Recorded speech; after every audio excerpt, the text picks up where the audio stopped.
हम सभी जानते हैं कि भगवान हनुमान कितने चमत्कारी है।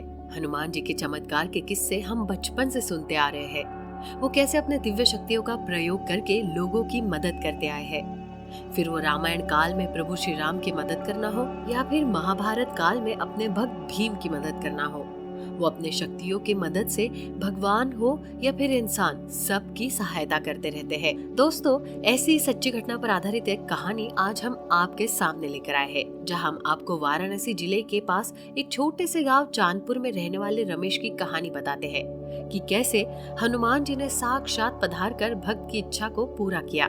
दरअसल वाराणसी के चांदपुर गांव के रहने वाले रमेश बचपन में अपनी दादाजी से हनुमान जी की कहानियां सुनते और उनके हनुमान जी में प्रबल आस्था थी। ऐसे में उनकी हमेशा से एक इच्छा थी कि एक बार हनुमान जी स्वयं उनको साक्षात दर्शन दे, और अपनी इसी इच्छा को पूरा करने के लिए वो हर दिन सुबह उठकर स्नान के बाद सुबह शाम 10 बार हनुमान चालीसा का पाठ करते थे। लेकिन सिर्फ हनुमान चालीसा का पाठ करके अगर हनुमान जी सबको दर्शन देने लगे तो धरती पर हर इंसान मोक्ष को प्राप्त न हो जाए, और मोक्ष प्राप्त करना इतना आसान नहीं है। और शायद रमेश को इस बात का ज्ञान नहीं है। रमेश तकरीबन 10 सालों तक ऐसे ही हनुमान जी की पूजा करता रहा, लेकिन हनुमान जी का दर्शन न मिला। अंत में एक दिन रमेश थक के सब पूजा पाठ छोड़ दिया।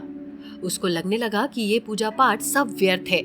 हनुमान जी या भगवान जैसा कुछ नहीं होता, नहीं तो 10 साल मेरे नियमित पूजा पाठ करने पर हनुमान जी जरूर दर्शन देते। दरअसल रमेश को इस बात का घमंड हो गया था कि कलयुग में, वो भी आज के समय में, उसके जैसा हनुमान जी का भक्त कोई है ही नहीं। वो अपने दोस्तों और रिश्तेदारों में हनुमान जी के गुण गाने से ज्यादा खुद के द्वारा कर रहे पूजा पाठ की गुण गाता।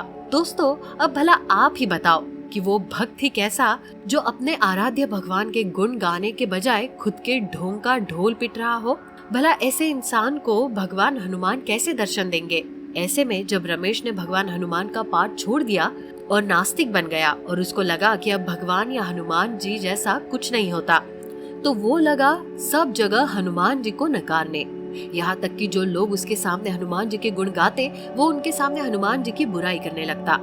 ऐसे में ही एक दिन जब वो बनारस के किसी घाट पर बैठा था और वहाँ बैठे लोगों से बहस कर रहा था कि हनुमान जी होते ही नहीं है, ऐसे में उसके कटाक्ष बातों को सुनकर वही बैठे हिंदू सेना के लोगों को उसकी बात बिल्कुल भी पसंद नहीं आया, और वो लोग लगे उसको लात और घूंसे से मारने। हिंदू सेना के लोगों को मारते देखकर किसी की हिम्मत नहीं हुई कि वो रमेश को बचाए। तभी अचानक से एक चमत्कार हुआ। वही घाट पर मौजूद बंदरों की एक टोली ने अचानक से हिंदू सेना के लोगों पर हमला कर दिया। उनके हमला करते ही हिंदू सेना के लोग रमेश को वही छोड़कर भाग गए। रमेश को ये बात समझ में देर नहीं लगी कि आज उसकी जान किसी और ने नहीं बल्कि खुद हनुमान जी ने बचाई है। और रमेश ने उस दिन अपनी गलती का एहसास हुआ और उसने हनुमान जी से अपनी गलती की माफी मांगी कि भगवान इन्हीं वानरों और जानवरों के रूप में आपको दर्शन देते हैं, बस आपको उनको पहचानने की देर है। अगर आपको भी हनुमान जी के दर्शन करने हैं तो दोस्तों, उनके गुण लोगों में गाते रहो, जैसे पवन पुत्र हनुमान अपने आराध्य श्री राम के गुण गाते हैं।